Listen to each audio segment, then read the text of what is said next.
Random House Audio Voices presents A Long Way from Home, Growing Up in the American Heartland. This is Tom Brokaw. In 1962, I put my home state of South Dakota in a rearview mirror and drove away, uncertain of my final destination, but determined to get well beyond the slow rhythms of life in the small towns and rural culture of the Great Plains. I thought the influences of the people, the land, and the time during the first 22 years of my life were part of the past. Now I know how much they meant to my future, and so I have returned often as part of a long pilgrimage of renewal. When I do return, my wardrobe and home address are New York. My job is high profile, and my bank account is secure.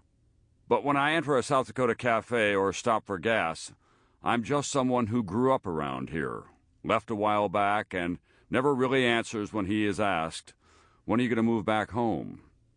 I'm caught in that place all too familiar to small state natives who have moved on to a rewarding life in larger arenas. I don't want to move back, but in a way I never want to leave. I am nourished by every visit. On those trips back to the Great Plains, I always try to imagine the land before it was touched by rails and plows, fences and roads. I can still drive off the pavement of South Dakota highways, find a slight elevation in the prairie flatness, look to a distant horizon across untilled grassland with no barbed wire or dwellings to break the plane of earth and sky. It is at once majestic and intimidating. More than a century after the first white settlers began to arrive, the old Dakota Territory remains a place where nature rules. A long way from home, growing up in the American heartland. On a still, hot, late summer day, after a wet spring in the northern plains of South Dakota, the rich golden fields of wheat and barley, the deep green landscapes of corn and alfalfa, surrounding the neat white farmhouses framed by red barns and rows of sheltering trees, give a glow of goodness and prosperity. It is hard to remember this was once a place of despair, brought on by a cruel combination of nature and economic forces at their most terrifying. This was a bleak and hostile land in the dirty 30s. Families struggled against drought, grasshoppers, collapsed markets, and fear. Billowing clouds of topsoil, lifted off the land by fierce winds, reduced the sun to a faint orb. In April 1934, traces of Great Plains soil were found as far east as Washington, D.C. One report said the dust storm was so bad it left a film on President Franklin D. Roosevelt's Oval Office desk. This is where my mother and father were raised and came of age at the height of the Depression. It is where I was born and spent the first 22 years of my life, and it remains always familiar, however long I have been away. Whenever I return, I try to imagine the struggles my parents and everyone else went through here in the 30s. That time formed them, and through them it formed me. I am in awe of how they emerged, and I am grateful for their legacy, although I have been an imperfect steward. I left in 1962, hungry for bright lights, big cities, big ideas, and exotic places well beyond the conventions and constraints of my small-town childhood, but 40 years later, I still call South Dakota home. Time and distance have sharpened my understanding of the forces that shaped my parents' lives and mine so enduringly. Those forces are the grid on which I've come to rely in good times and bad. In the late 1800s, the Dakota Territory was one of the last frontiers in America. Broad, flat grasslands where Sitting Bull, Crazy Horse, and their followers in the Sioux Nation were hunters and warriors on horseback, determined to hold their land against the persistent invasion of white settlers who wanted to farm, ranch, and build towns along the railroad lines racing westward from the industrialized East and Midwest. The Sioux won some battles, notably Little Bighorn in Montana, but they lost the war, and the Dakota Territory was divided into two states, one north and one south, in 1889. My ancestors were among the early settlers in what became South Dakota.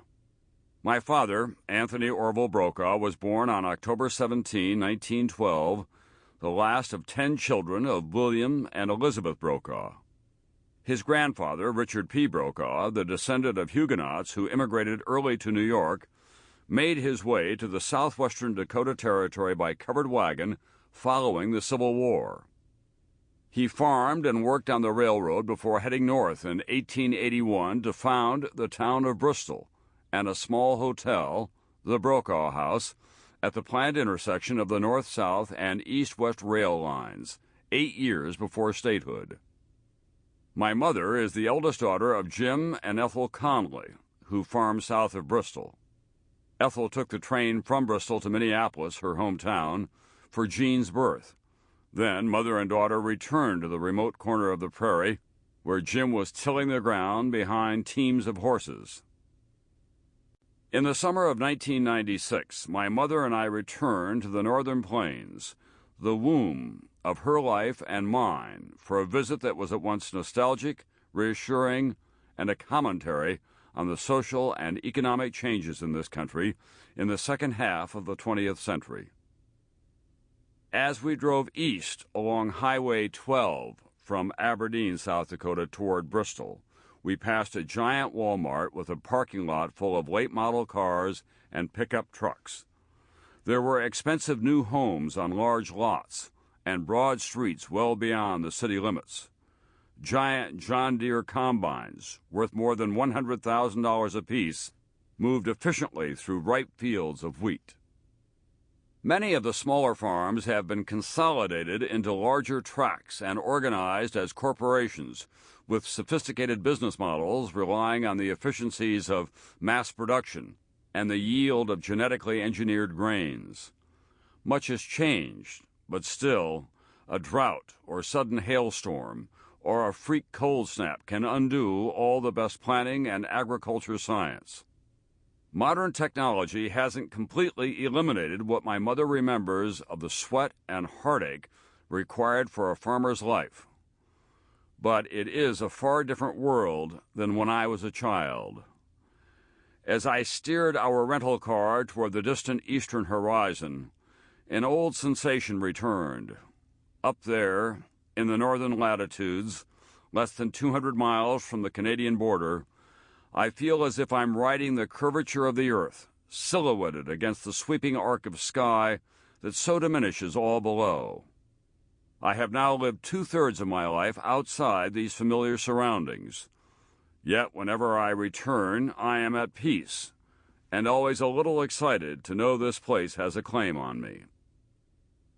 I am named for my maternal great-grandfather, Thomas Conley, the son of Irish immigrants who was working as a railroad conductor in St. Paul when he was attracted by the abundance of affordable farmland in Day County, South Dakota. Tom and his wife Mathilda moved to Webster, the Day County seat, in 1897, where he opened a saloon before moving on to a section and a half of prairie, 960 acres southwest of Bristol, where together they began farming with horse-drawn machinery. Tom Conley, at 6 feet, a tall man in those days, quickly established a reputation as a hard-working and efficient farmer who, according to local lore, took off only one day a year, the 4th of July. On Independence Day, he'd drive a horse-drawn wagon from the farm to Bristol's main street for the celebrations, shouting to everyone, "Hooray for the 4th of July!" Tom and Mathilda Conley prospered in the early days of the 20th century, sending 3 of their 4 sons to college. One went on to law school, and another to medical school. My mother's father, Jim, graduated from a pharmacy college in Minneapolis, but he preferred farming to pharmacy and returned to Day County with his bride, Ethel Baker, a handsome and lively daughter of a foreman at Pillsbury Mills in the Twin Cities. Tom Conley gave his son and new wife as a wedding present a mortgaged quarter section, 160 treeless acres just north of his farm. It was so barren that Jim Conley often said it contained not even... Sample complete. Ready to continue?